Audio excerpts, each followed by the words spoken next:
Hello and welcome to LaRosa Reads. I'm Denise LaRosa, and today I'm going to share with all of you the reads that I engaged in the month of May. Let's talk books.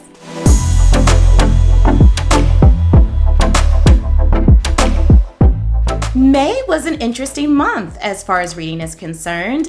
It was full of some 5-star all-time favorite reads and also some very mediocre reads. So I feel like I was on this roller coaster ride, and I'm here to share with you all of that and more. My first May read was The Hate You Give by Angie Thomas. I am so embarrassed that it has taken me this long to read this book.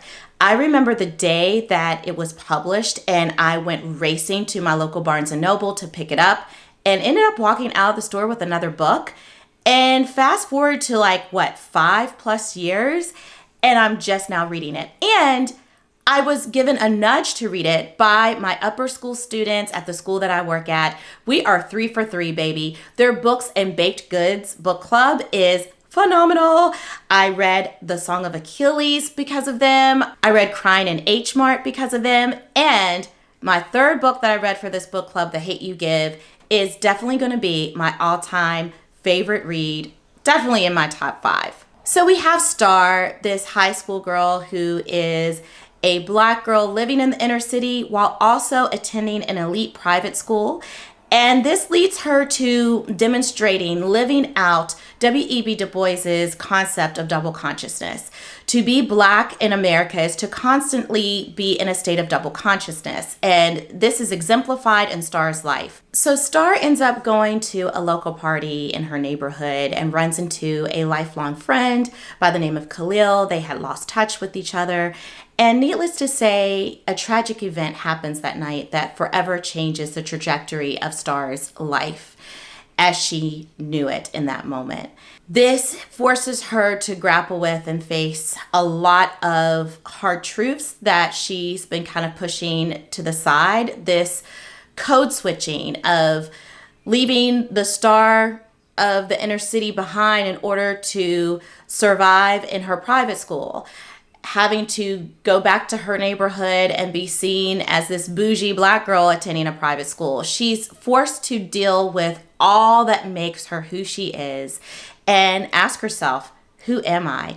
The characters are amazing. Not just Star, but there's stories within stories for all of these characters. So much so that Angie Thomas has a prequel, Concrete Rose, that uncovers the story of Star's father, Maverick. I loved everything about this book and more. You have not heard the last about this book on LaRosa Reads because I watched the film, The Hate You Give, and I am definitely planning on doing a book-to-screen video on that. I highly recommend that you read The Hate You Give if you have not already. It's one of those banned books that I'm like, seriously, we're banning this book? We need to read this book. You need to read this book. I am so glad I read The Hate You Give. So I went from riding that high of reading The Hate You Give to taking a major dip by reading Arrival Stories, a collection of short stories, true stories about the birthing experience, collected by Amy Schumer and Christy Turlington. I purchased this book a while ago at Completely Booked, one of my independent bookstores here in the Pittsburgh area, and it just caught my attention as a mother. The cover, everything about it just sounded like it would be my vibe. I thought, what better month than the month of May, Mother's Day, to read this book? And I have to tell you guys, I am so disappointed. So where do I begin in what disappointed me about this book? I think it was all about the birthing experience, which that's what they said it was going to be about. And mothering is so much more than that. There is carrying the baby to term. There is those moments immediately following giving birth. But there was not diversity in these stories. I felt like these stories were so unrelatable. A lot of these mothers were wealthy and had access to resources and had different kinds of birthing experiences. There was definitely a push for, having midwives, which is great. I wish I had have gone that route upon hindsight. Hindsight's 2020. I really didn't know much about the natural birthing experience to make that happen for myself. But it was like all of the stories were about that. And the other part that wasn't really diverse is that most of the stories were traumatic. There were such traumatic birthing experiences. And I'm like, what about the okay birthing experience? I personally had some medical challenges in my birthing experience, but overall, thank God it was a healthy birthing experience for me and my daughters. But I'm like, why is this so over the top traumatic and like intangible? Like, I'm so wealthy living in New York and I can just hire someone to help me make this happen. And if I have a negative experience, I can like pay for a better experience. I don't know. Something about it was just really off. Very flat. The stories were very flat, I felt. And I hate saying that because these are people, specifically women's true birthing stories. I feel like they could have gathered more of a diverse range of birthing experiences to help a wide range of mothers feel connected to those stories. Having so many of these stories follow the same thread was just a mundane reading experience for me. And I had a hard time connecting their experiences to my own. So, yikes. Yeah, not a good time with arrival stories. But lead it to the legendary James Baldwin to lift up my reading experience with If Beale Street Could Talk. This is my classic of the month of May that follows my goal of reading 12 classics by 12 Black authors. Yay! I'm 5 for 5. I'm so thrilled. And this book, oh my goodness. It is art at its finest. So poignant, so deeply moving, so timeless that it just literally took my breath away. I found myself clutching the pearls as I was reading. And this love story is perhaps the greatest love story I have ever read. And I've been reading quite a few romance novels. This is not a romance novel. It is so much more. It encapsulates the experience of love, true, genuine, raw, authentic love. It captures the Black lived experience, specifically in the 1960s. It shows you as the reader what it's like to be a Black woman in love with a Black man and the sacrifices that we have to make and how we wear our heart on our sleeves and that we have to do so much to be there for our Black men, and willingly so, and all the trauma that can build up within us from that experience. It shows a Black man who truly loves his Black woman and is fighting for that love, fighting to be there for his woman. It is so incredible. The families of the two lovebirds and how well developed all of their characters are. It's going to be hard for me to say that I'll have another favorite book by James Baldwin. I think this is going to be my absolute favorite. I've read The Fire This Time by James Baldwin. This one definitely supersedes that one as far as my favorite James Baldwin work. I am in love with If Beale Street Could Talk. I also watched the movie and we'll be talking about that as well. Read this if you haven't already. And talk about a yo-yo reading experience for me. I was riding high, floating on the clouds of If Beale Street Could Talk, and then this bird has flown, did a major dive, and crashed and burned. I thought this book would be cute, fun. I wasn't predicting it to be a 5-star read by any means, but it's written by the singer of one of my favorite 80s groups, and I thought, okay, like she's delving into some other artistic talents. I'm here for it. And oh my gosh, it was such a drag. First of all, I couldn't even remember the protagonist's name as I was reading the book. I would read the book, walk away, and I'm like, okay, so what's her name again? If that is any indication of how much this book stunk, I don't know. Like, it gives you a clear picture. You get what I'm saying.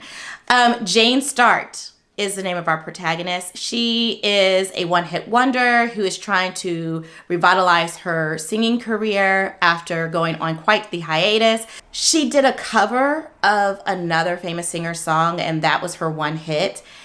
And she and her manager are trying to revitalize her career. Like I said, they start off doing some kind of weird birthday party in Vegas. Then they fly to London and they get a gig performing with the cover art. Like, how do I say this? The dude who sang the song originally, he wants to do a duet with her and bring Jane's career back. Oh my gosh. She falls in love with this man on the plane en route to London. He is an Oxford professor. They end up moving in together like a couple weeks after they met on the plane. And during that couple of weeks, she hadn't heard from him, but she moves in with him like the minute she hears from him. And then she meets this eclectic group of Oxford professors and neighbors. And she ends up performing with the artist that she covered his song. And then that's what we have. And then, I don't know, should I give you the end? I mean, it's like whatever to me. Maybe you want to read it, so I shouldn't give you any spoilers. But the ending was very like, what? Okay. The whole book was, what? Okay. Yeah, I'm so thoroughly disappointed by this book. There was no romance, like a little bit of, it wasn't believable, right? Like, I wasn't bought into this love story. I wasn't invested. I wasn't interested in the characters, like individually, much less like collectively as a couple.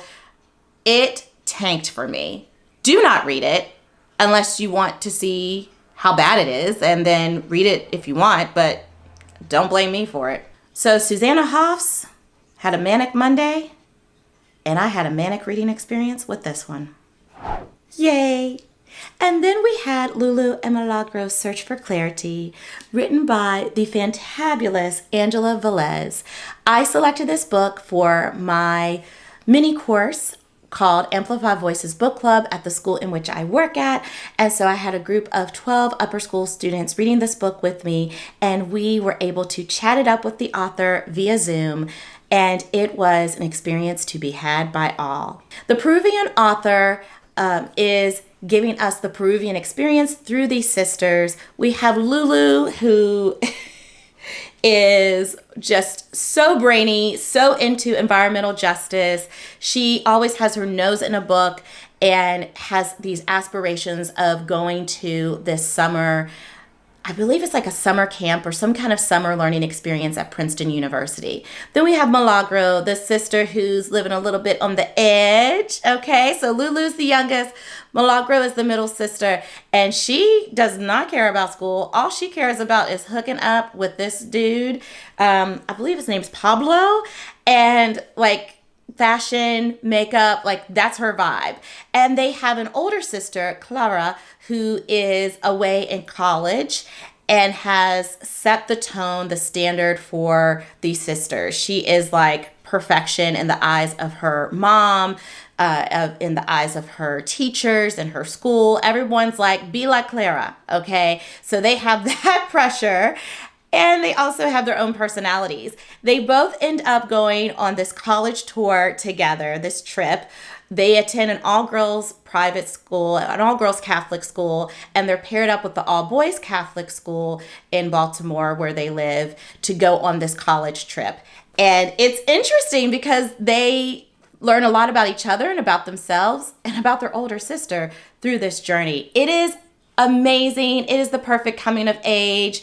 I appreciated learning more about Peruvian culture as well. These sisters are also being raised by their mother, who is a single working mother trying her best after divorcing her husband, their father. And so you get some deep, profound moments, some learning moments, moments of introspection, but you also have a lot of fun mixed in as well. I loved it. The students loved it. I am digging Lulu and Milagro's Search for Clarity.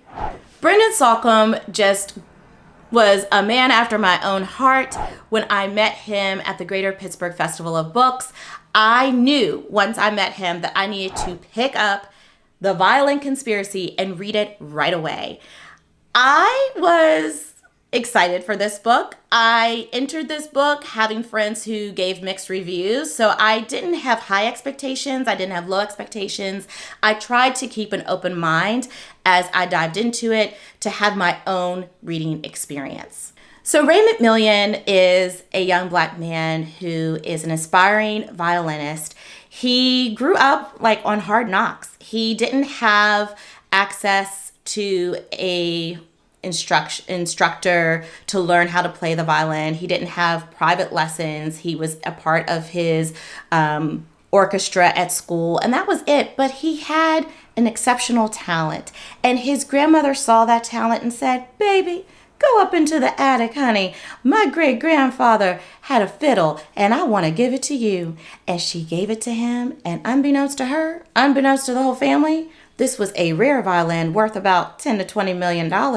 And you can guess, all of a sudden, Mama, who could care less about Ray's ventures in music, and the aunties, the uncles, and complete strangers are trying to grab this violin, and someone indeed grabs it. And guess what? It is missing. It is missing at a time when he's about to enter this international competition, and he truly feels that he can only do his best as a musician playing his great-great-grandfather's violin. And the mystery ensues. The mystery itself was fairly predictable. So if you're reading this for the mystery, I'd say you might be a little disappointed. But the characters, the storyline, it just kept moving, and you kept wanting to turn the page to see what's going to happen to Ray. But I'm telling you, I felt sorry for Ray because he was like Charlie Brown with the dark cloud over his head. Like, something wrong was always wrong with Ray and in Ray's life, and you just wanted to cheer for him. You wanted him to have like some joy and a good moment and something to be happy for and live for. So that part was a little bit of a bummer and sad, but yet you wanted to root for him, and I think you should read it. It is very interesting, and I hear his second book, Symphony of Secrets, is even better. Ashley Winstead was another author that I met at the Greater Pittsburgh Festival of Books, and I am so in love with her romance writing. I read Fool Me Once, and I cannot wait to read the sequel, The Boyfriend Candidate. So Lee Stone is the protagonist in Fool Me Once. She is an achiever. She wants to aspire to become a politician who really is about bringing us to a place of doing better for the environment. And she's also wild, and she is a little jaded when it comes to love, so much so that before her boyfriend could break up with her and cheat on her and do something wrong, she thought to herself, let me just do him dirty before I get hurt. So she hurt him so much that he ended up leaving the state, was forever traumatized, but guess what? He's back, and he's back to work on a project with Lee Stone. And so they are forced to work together. She works for the first woman-owned electric car company, and he works for the Texas governor, and they are trying to push forward this bill that would have the electric car companies' vehicles be the government vehicles. So we're switching over from gas to electric, and to be the first state to do that would be so groundbreaking. But they got to do this together. And of course, we have somewhat enemies to lovers, but definitely a second chance romance. And it is full of banter, full of fun. There's spice, and I'm here for it. Now, Lee's little sister, Alexis, is also a little troubled in love, and we get to follow her journey in the next book, The Boyfriend Candidate. So, Fool Me Once was a fun time. Last but not least, we have a book that I said I was going to read in June, but I was able to squeeze it in May, and it is the third installment of the New Kids series, and it is titled School Trip. We're following Drew, Liam, Jordan, and the whole gang to Paris for the school trip. And it is on the school trip that they learn a lot about themselves and each other. They're removed from all the distractions of this day-to-day lived experience at school.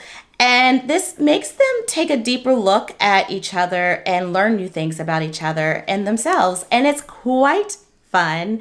There's just a brilliant way that Jerry Craft touches on serious social issues, identity, that is serious and food for thought, but also there's humor. It's laced with humor. It's laced with developmentally and age appropriate experiences and interactions. So it's to be taken seriously, a lot of these issues, but not so much so that the book becomes a drag and becomes heavy. I love these boys and the other characters, the other classmates. The illustrations are phenomenal.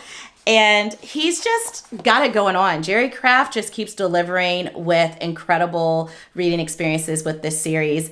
I love School Trip, and I think you will too. All right, friends, that's all, folks. That's all I have for the month of May. It was an interesting reading month of ups and downs. What was your May reading month like? Let me know. Chat it up with me in the comment section below. And also, check out what I'm planning on reading in June by watching my June TBR. And until next time, happy reading. Bye.